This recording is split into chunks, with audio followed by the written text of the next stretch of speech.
Deja, ya empezó. Uy, uy.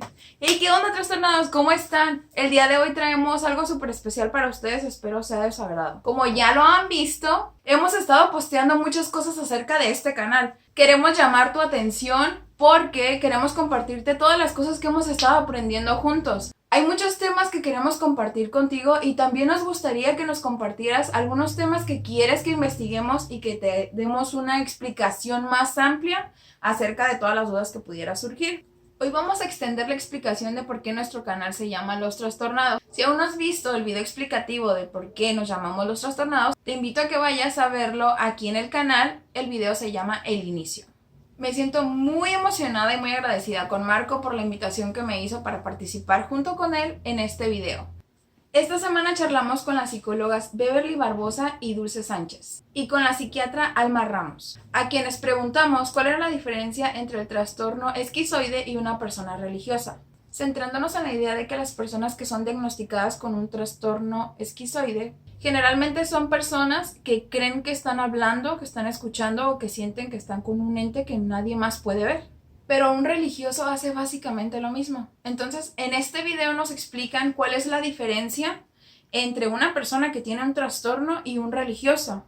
Por lo cual te voy a pedir que seas muy atento a cada uno de los puntos que se especifican en este video para que no te vayas a confundir o para que no vayas a empezar a juzgar algo que no tiene nada que ver con lo que te están presentando.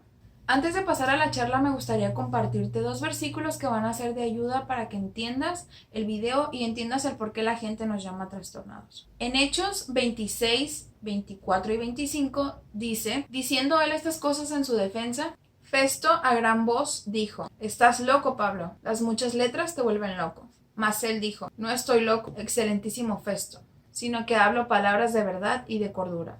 Y Primera de Corintios 2:14 dice, pero el hombre natural no percibe las cosas que son del Espíritu de Dios, porque para él son locura, y no las puede entender, porque se han de discernir espiritualmente. Cuando hablamos de Dios, el mundo no te va a entender, porque el mundo siempre quiere aterrizar todo a lo que el mundo le ha mostrado.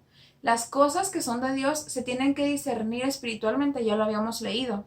Por eso pudiera parecer que tenemos un trastorno. Ahora sí, te invito a que pongas mucha atención en este video y disfrutes de esta charla. La charla que tuvimos con la psiquiatra Alma Ramos no fue grabada, pero ella nos permitió que fuera citada en este video.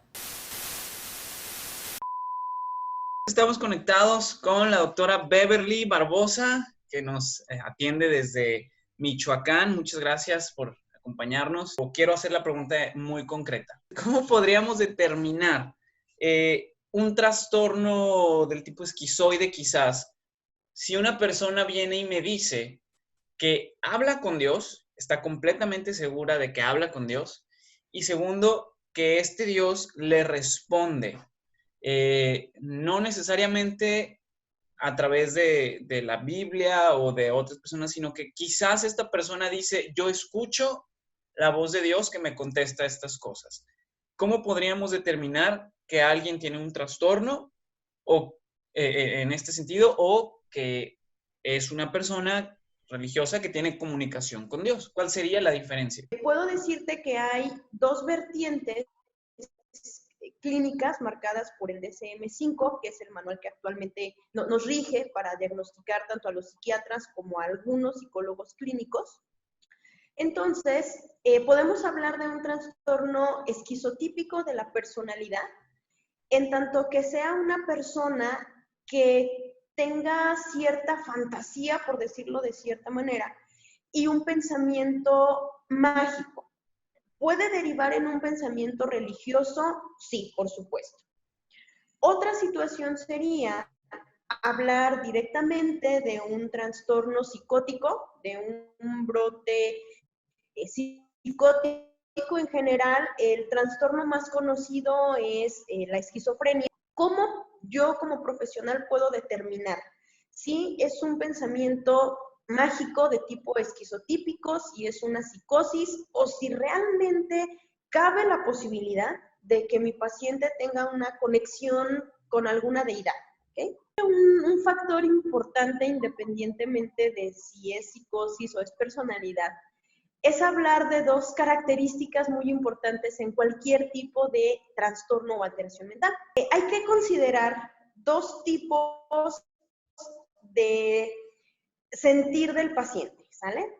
Cuando el paciente llega, te hablo de lo particular aquí a mi consulta, es porque mi paciente tiene síntomas egodistónicos que no le laten, no le cuadran, no le gusta sentirlo.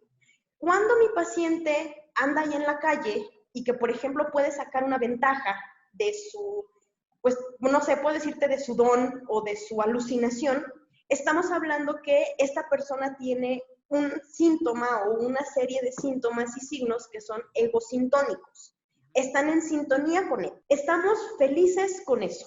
Nos gusta ser así. Cuando mi paciente ya llega a mi consulta, es porque ya está incómodo con lo que ve, con lo que escucha, con lo que piensa y con lo que siente. Es entonces cuando hay una serie de sintomatología egodistónica. Ya difiere lo que mi paciente siente, piensa, escucha, etcétera, con lo que él es. Y es cuando el paciente dice, es que ¿por qué escucho eso? ¿Por qué veo eso? ¿Por qué huelo eso? Hay una sintomatología egodistónica porque a él no le gusta, pero él no sabe o no cree que eso es producto de su misma mente. Él piensa que de verdad ese personaje o ese ente que llega a él es real. ¿Cómo puedo determinar que si mi paciente realmente habla con una deidad o no? Bueno, ya con este pequeño contexto que les estoy dando, básicamente es entender si a mi paciente le es egodistónico o egosintónico. Y sin afán de ofender ni mucho menos, pero al mexicano puedes decirle cosas de lo que sea, pero le tocas a alguna divinidad, olvídate, olvídate. Te metes en broncas. Si estamos hablando de una persona que proviene de familia religiosa, lo más seguro es que no sea un trastorno como tal. Puede ser parte de su conocimiento y de su devenir como persona religiosa. Una persona que a lo mejor tiene un caminar espiritual, puede ser que te diga, es que sí, a mí Dios me dijo, pero también hay que ver el contexto que nos está manejando. Porque también hay personas que dicen, es que a mí Dios me dijo que yo tenía que matar a mi esposa porque si no ella me iba a matar a mí. Ahí ya, si conocemos un poquito de la palabra, por ejemplo, pues Dios mismo dice no matarás. Entonces, ¿cómo luego me sales con que Dios te dijo que la mataras? Ahí ya es otra cosa. Y fíjate que una vez un pastor me pregunta, es que ¿cómo determinas si un paciente realmente está siguiendo la voluntad de Dios o si está enfermo? Creo que no es tan difícil. Simplemente fíjate qué tipo de dirección le está dando a sus acciones. Si esta persona te dice que escucha a Dios y que Dios le dice que robe, pues creo que para cualquiera, independientemente de si conoce o no conoce la voluntad de Dios o la Biblia o etcétera, va a decir, estás mal. Yo pensaría más que Dios nos puede hablar a través de un amigo que sabe, una persona madura en la enseñanza de la palabra, un pastor, no sé, un ministro. No considero que Dios se agache a susurrarte al oído lo que quiere que hagas. Platicaba con una psiquiatra respecto a este tema y me mencionaba algo que mencionaste tú respecto a la cuestión cultural. Esta psiquiatra me decía, bueno, si escucha la voz, o sea, si literalmente te dice que escucha la voz de Dios que le está hablando, muy seguramente está teniendo un problema esquizotípico. Entonces yo le decía, ok, ahora si esta persona no me dice que escucha la voz de Dios, pero está firmemente seguro de que habla con ese Dios y Dios lo escucha, ahí no podría. Y me dijo la psiquiatra, no, porque es culturalmente aceptado. Esto para mí es algo que me llama la atención, porque entonces podemos decir que puede haber alguien que tiene un trastorno o que está padeciendo una especie de trastorno esquizotípico, pero como es culturalmente aceptado, no pasa nada. O sea, eso a mí me llamó la atención, como el contexto cultural me puede determinar si es un trastorno o no. Es como el hecho, por ejemplo, de que no sé, un futbolista entrene 20 horas. Si hablamos de un trastorno alimentario, yo puedo decirte que una persona que entrena 20 horas diarias tiene un problema de salud, que puede ser una anorexia, una bulimia, pero en el futbolista hacemos esa excepción, porque a eso se dedica. Y tiene que llevar un entrenamiento muy fuerte, porque si no, al momento de salir a la cancha, pues no va a rendir si entrena 30, 45 minutos como el resto de la sociedad. Y una parte bien importante dentro del campo de la psicología y la psiquiatría es analizar caso por caso. ¿Por qué? Porque seguramente tu caso es diferente al mío. Cuando el paciente ya no le satisface para solucionar su problemática o su situación desde su contexto sociocultural, entonces tenemos que buscar opciones. Creo que el punto importante es, si tú estás a gusto con ese hablar o con ese caminar con determinada deidad, o si te genera problema. Si tú dices, es que a mí no me gusta que Dios me hable, pues seguramente podemos hablar de un problema de otro tipo. Ahorita recordé, hace tiempo llegó un paciente con una situación culturalmente poco aceptable, y su pregunta era, ¿estoy bien o estoy mal? Esa que mi respuesta fue, a ver, ¿quieres una terapia para cambiar eso? No, yo así estoy feliz. Ok. ¿Consideras que dañas a terceras personas con tu práctica? No. Perfecto. ¿En algún momento quisieras llevar una vida diferente y cambiar eso? No. Entonces, ¿qué quieres saber? Si estoy bien o estoy mal. Es que si eso contigo está bien para ti, no dañas a terceras personas, simplemente es una práctica poco común, pero contigo está bien y tú así estás a gusto y tú consideras que tú puedes vivir tu vida llevando esa práctica, adelante. Pues muchas gracias por su tiempo, por su opinión y pues estamos viéndonos por aquí próximamente. Bien, pues le damos la bienvenida aquí a Trastornados a la psicóloga Dulce Sánchez, que es licenciada en psicología y tiene una maestría en tanatología. Bienvenida. Platicando con otros compañeros estábamos hablando del efecto placebo o del efecto nocivo, ¿no? Que puede tener el escuchar voces. Hablábamos de que estábamos viéndonos, una compañera me decía, es que vi en un documental como algunos psiquiatras, incluso unos de ellos eran ateos y no podían negar, ¿no? El que una persona escuchara a la voz de Dios, siempre y cuando esto fuera algo que le fuera positivo a su vida, ¿no? Si así es un efecto placebo, pues entonces lo dejamos ahí, ¿no? O sea, no le está haciendo daño. Pero cuando ya se ve que es algo nocivo para esta persona y para cualquier otra persona, entonces es cuando ya necesita esta persona ser tratada, ¿no? Y necesitaría llevar algún seguimiento, no solamente psicológico, sino psiquiátrico, ¿no? En el que se pudiera dar algún medicamento que pudiera, con el medicamento controlar estos desajustes, ¿no? Pero pues ellos no se atrevían a decir, no, es que todos están locos, ¿no? O todos tienen un trastorno, porque no se puede. También hay que ver la historia de nuestro país, en el que si tú te vas y empiezas a diagnosticar a cada una de las personas del pasado, todas nuestras abuelitas entonces serían esquizofrénicas, ¿no? Porque todas traen este contexto de la religión o la mayoría, y que hablan con Dios. No solamente el cristiano puede decir que habla con Dios, sino hay otras religiones como el catolicismo que habla de la Virgen y que la Virgencita habló y que tal santo o que tal, ¿no? Les han hablado y no necesariamente son personas que se catalogan como locas o como personas con algún trastorno, ¿no? Creo que es algo muy importante que tenemos que entender, que México es de esos países en los que está socialmente aceptado tener una comunicación con Dios o con la Virgen o con algún santo, ¿no?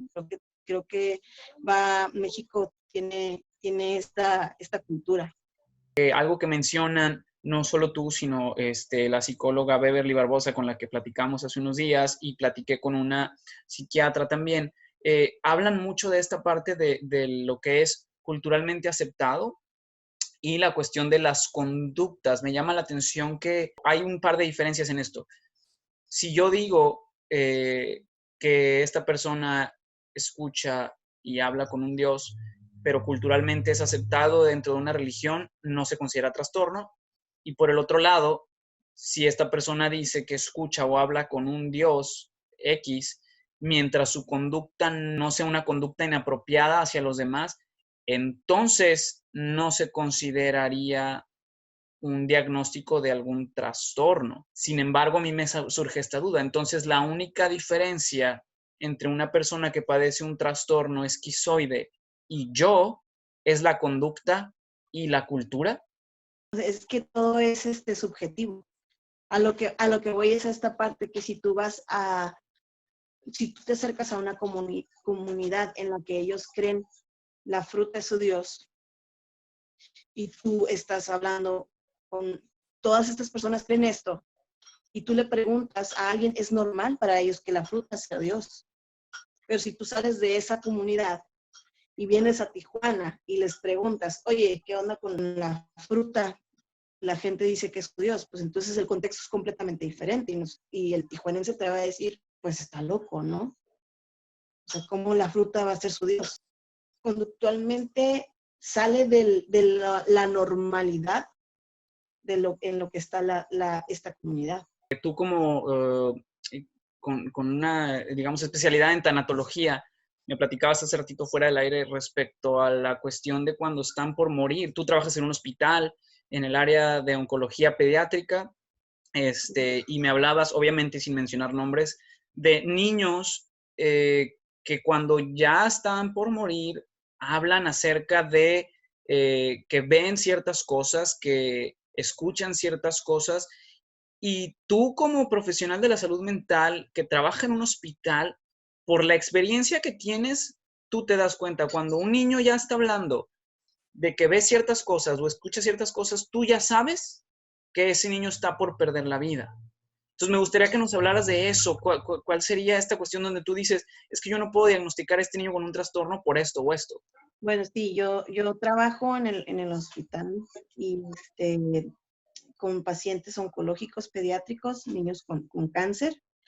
Algunos sabemos que pues su vida está próximo a fallecer. Y sí nos ha tocado en múltiples ocasiones entrar a los cuartos y de repente ver al niño que está riéndose o que de repente estás tú platicando con él y voltea para otro lado y entonces cuando tú le preguntas, ¿no? ¿Qué pasó? ¿Que por qué se ríe? Y empieza a hablar y a decirte cosas como, es que hay un niño en el cuarto, ¿no? O es que me está haciendo reír. O es que me está tocando los pies y me da cosquillas. O vino tal niño a despedirse de mí y tú tienes en el conocimiento de que ese otro niño acaba de fallecer o que tiene poco tiempo de haber fallecido, ¿no? O dile que no me esté tocando porque está muy helado. Y tú sabes que no están, que esos niños ya no están o que fallecieron. O nos ha tocado ver niños que les da miedo entrar a un cuarto porque dicen que hay niños. Y casualmente han sido niños que están próximos a fallecer, ¿no? O sea, Que dentro de lo que me dices, podemos decir que no es casual, o sea, no es casualmente, o sea, si lo vemos ya repetido en tantas ocasiones, podemos decir no es casualidad, o sea, hay algo que están viendo. sí, incluso, o sea, esto está documentado. La doctora Elizabeth Kubler-Ross, desde en sus libros, habla ya de este fenómeno, ¿no? No solamente pasa con los niños, pasa con los niños, con los adolescentes, con los adultos, con los ancianos, que están próximos a fallecer, ¿no? Y son cosas que ellos verdaderamente están viendo, que nosotros no tenemos la capacidad de ver porque no lo podemos explicar, pero que es algo que de verdad está sucediendo. Y yo no los podría, o yo no me atrevería a clasificarlos como una persona con algún trastorno mental. O sea, creo que es algo que puede ocurrir y, y lo único que puedo hacer es acompañar a la persona, ¿no? No asustarme, acompañarlos mientras que ellos estén en paz o estén tranquilos con lo que está pasando. Creo que no habría algo más que hacer, más que acompañarlos, ¿no? Es algo que podemos ir viendo y que está pasando, o sea, te comentaba fuera del aire, ¿no? Hace un par de días tuve una situación así.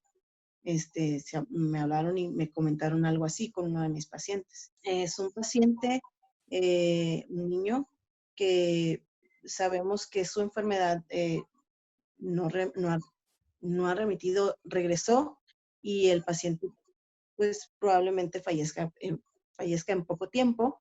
Y, y al momento de comunicarme con su mamá, me dice, es que el niño está viendo cosas y me asusta. Me dice, es que el niño me comentó que, primero me preguntó si yo estaba bien y que si podía comentarme algo.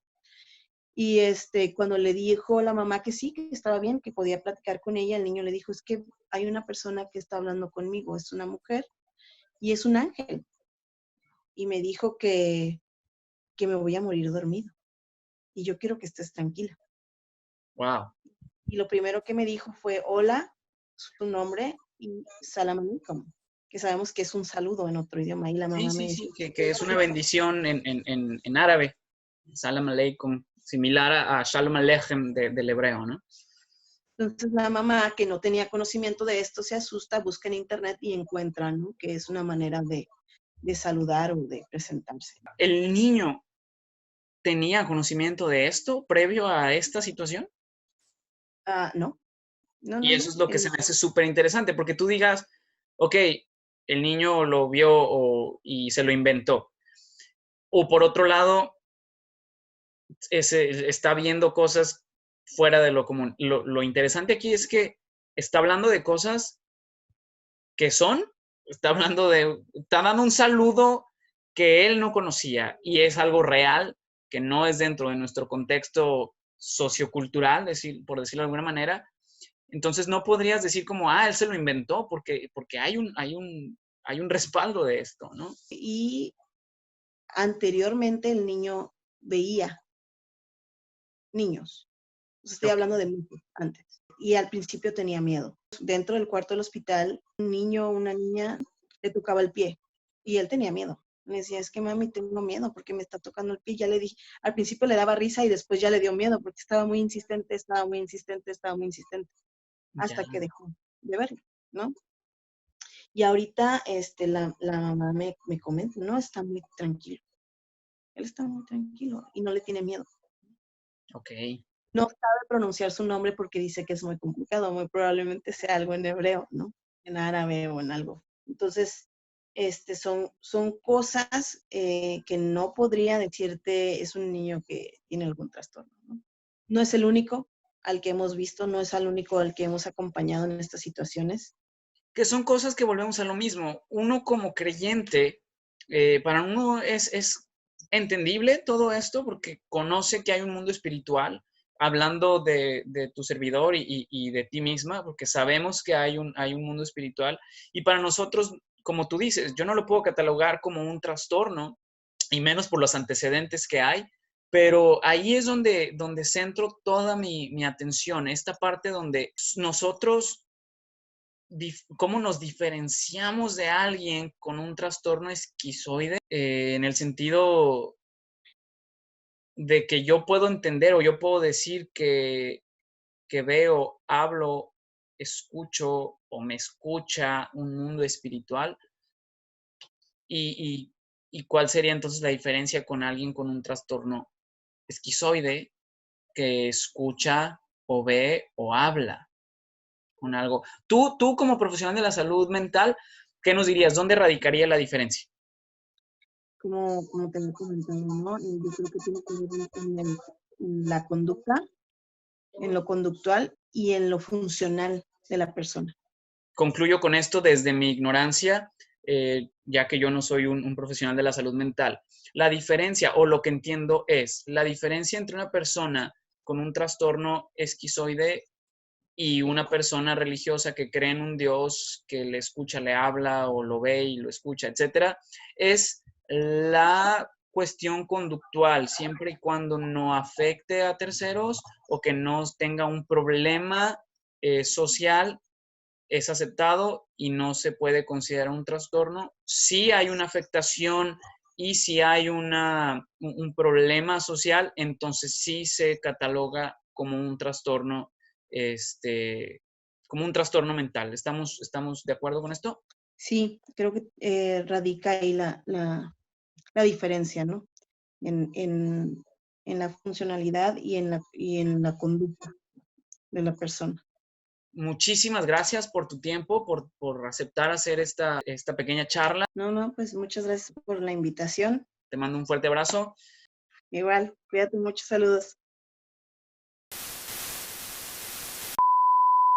Supongo que al igual que yo te quedaste en algunas cosas como, ¿en serio? La verdad es que yo me quedé súper impresionada con algunos puntos que se tocaron en este video, pero espero que hayan sido de edificación para ti y que ahora sí puedas entender un poquito más lo que estamos haciendo. Y en este punto, la verdad a mí no me molesta que me digan que soy trastornada. Antes de que me vaya, quiero compartirte 2 versículos más para que puedas entender el por qué nos llamamos trastornados. El primero que vamos a leer es 1 Corintios 1:18. Porque la palabra de la cruz es locura a los que se pierden, pero a los que se salvan, esto es a nosotros, es poder de Dios. Y el segundo es Hechos 17:6. Pero no hallándolos trajeron a Jasón y algunos hermanos ante las autoridades de la ciudad, gritando, estos que trastornan el mundo entero también han venido acá. Lo que para ti es súper espiritual o lo que tú has experimentado con él, para mucha gente va a ser locura, porque como ya te lo había dicho y como ya lo habían comentado en el video, es muy diferente todo lo que Dios te muestra a lo que el mundo te está ofreciendo. Lo único que quiero decirte es que la gente te va a seguir llamando trastornado, incluso te va a decir que estás loco por seguir algo que ellos no están entendiendo. Espero que haya sido de edificación para ti y que hayas podido resolver tus dudas. Si te gustó este video, por favor, dale a manita arriba y comparte con todos tus amigos. Y no se te olvide suscribirte al canal. Yo me voy, pero no sin antes decirte Shalom, trastornados. Esta semana charlamos con las psicólogas. Con las psicólogas. Esta semana charlamos con las psicólogas. Esta semana charlamos con las psicólogas. ¡Ay, no!